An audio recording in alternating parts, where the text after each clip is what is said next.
Guys, hari ni Abang Itu nak buat korang makan dekat sebuah kedai yang popular dekat TRX. Kedai ni dia menghidangkan masakan British Malaya cuisine. Tempat dia pun cantik, luas, selesa, instagramable worthy. Ini dia yang paling digembar-gemburkan. Nama dia mie rebus saja, tapi sebab ianya favourite permaisuri. Ianya dikenali sebagai mie rebus permaisuri. Korang tahu tak permaisuri mana? Cuba komen sikit. Untuk portion yang banyak macam ni, dia memang amat reasonable. Dengan presentation makanan yang menarik. Ada pekat likat rasa dia on point. Sikit-sikit pedas. Bau harum bawang goreng tu membangkitkan selera. Bagi Abang Itu, ini memang antara mie rebus yang sedap. Ini antara satu lagi makanan yang popular kat sini, wonton mee. Ayam dia special, dia smoke roasted chicken. Dia rasa dia punya tenderness, juiciness, manis-manis. Dapat sekali dengan prawn dumpling soup. Kalau kau nak makanan yang light-light, kau boleh order kerabu bihun ni. Ini pun popular kat sini.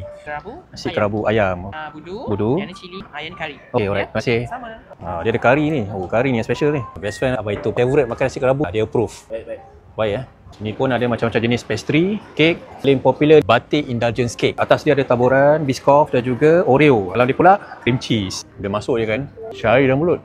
Salah satu minuman yang special kat sini dah diorang punya white coffee, guava lychee with rose. Memang puas hati dengan saiz macam ni. Dalam pun ada nata di koko, ada lychee, ada rose petal. Memang refreshing. Nak merasa makan dekat tempat yang mewah dengan harga dan portion berbaloi, boleh cuba makan kat sini.